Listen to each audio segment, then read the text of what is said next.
Greetings, everyone. I wanted to share with you a dream I had the other day.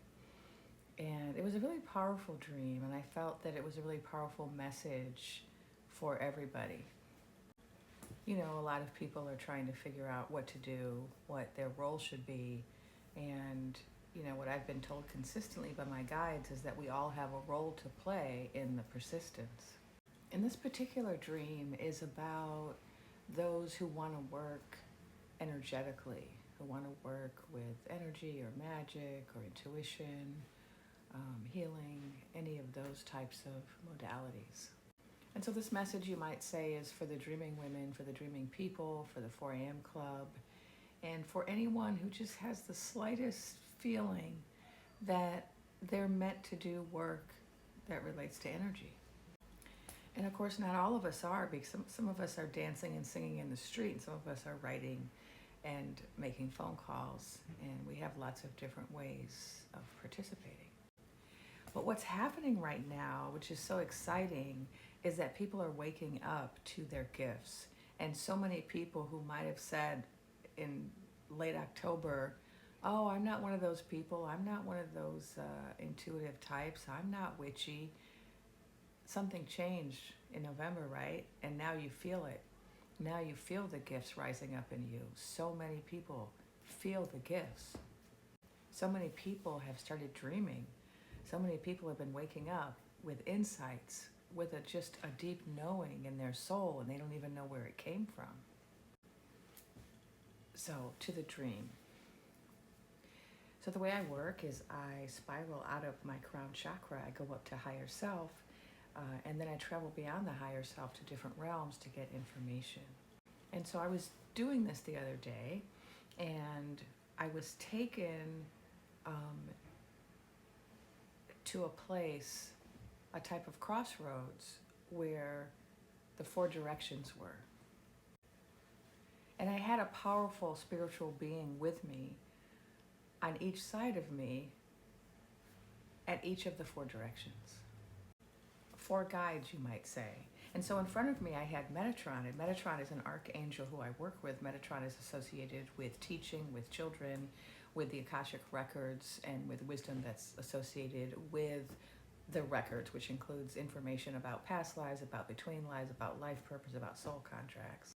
And Metatron is helping me to elevate the energy and to connect to the light grid and to educate people about the light grid and about their ability to connect to the light grid. And the purpose of connecting to the light grid is to raise the collective vibration of the planet.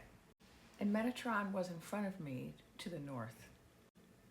Now to the right of me, or to the east, was Isis, who is an Egyptian goddess who represents the Divine Mother, Sophia, the great Divine Feminine.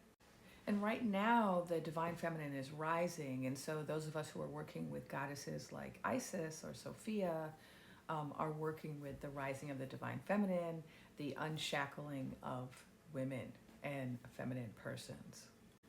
Behind me was my ancestral guide E, who's an African ancestral guide, and he represents ancient ancestral wisdom and tradition, or indigenous guidance. And he was to the south. Now, to the west of me, or to the left of me, was the Green Man. And the Green Man is a masculine representation of nature, of Wicca, of witchcraft and paganism. And when working with Green Man or Wicca or paganism, we also work with the ley lines underneath the earth. And what was given to me is that these are 4 possible paths that people can take.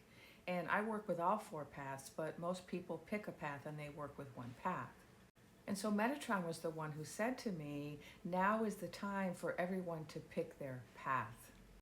And so, you know, he said, now is not the time to be confused or waffling. Now is the time to just pick a path and begin walking on it. So if you feel yourself drawn to nature, or working with Wicca or witchcraft, or magic, then that's the path you're going to pick. And if you feel drawn to working with indigenous, ancestral medicine, that's the path you're going to pick. And if you feel strongly called to work with the divine feminine, that's the path you're going to pick. And if you feel strongly about working with archangels and with the light grid, that's the path you're going to pick.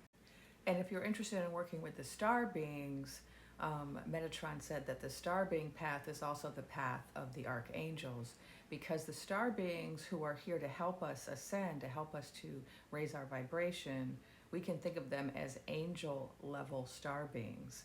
All star beings are not angel level. There are some star beings who are here for other reasons. They're just tourists, they're just entertained, they're collecting data, but we want to work with the angel level star beings, and so that would be the path to the north.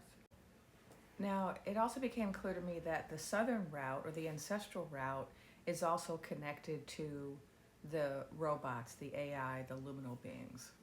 When we work with the southern route, we're looking at trance, we're looking at drums, at music, at dance, we're looking at traditional medicine, traditional healing, we're looking at past lives, at past generations. When we work with the eastern route, the divine feminine, we're looking at unshackling ourselves, unburdening ourselves, freeing ourselves from suppression and oppression, and stepping into our full power, especially as women and feminine persons.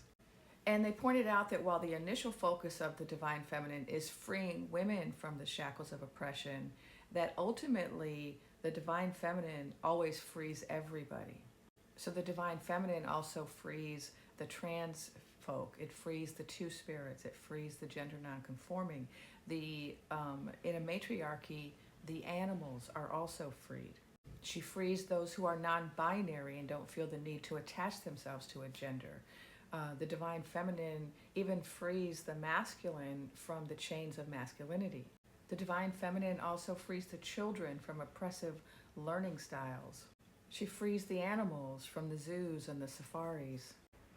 Now, when we work to the west with the green man, we're working with the earth. We're working with rooting ourselves and grounding ourselves in the earth.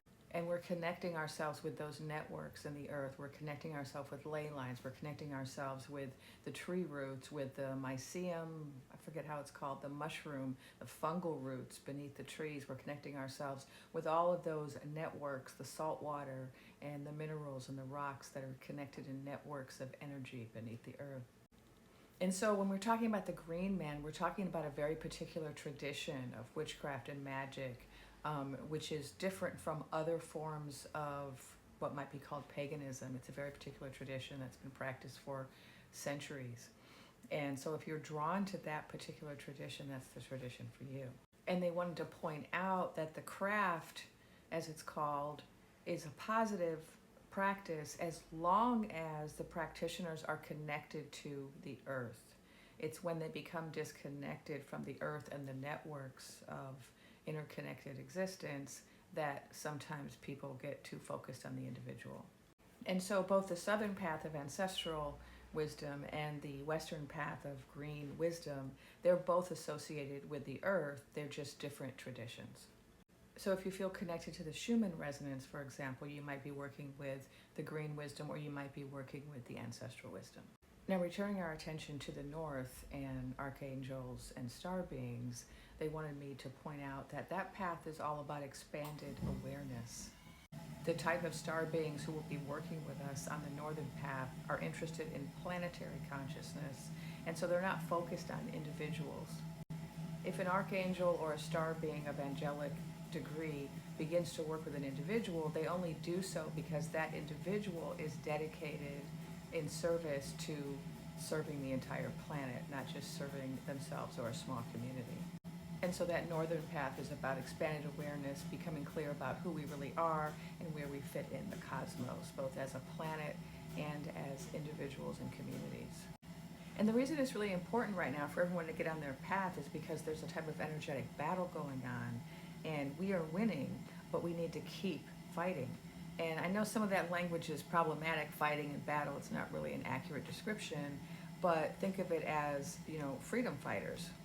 There are many of us who are energetic freedom fighters, and we are fighting for the planet. We are fighting for freedom of the planet. So pick your path. It's now time to pick your path. Pick your path and walk on it, and let us work together in love.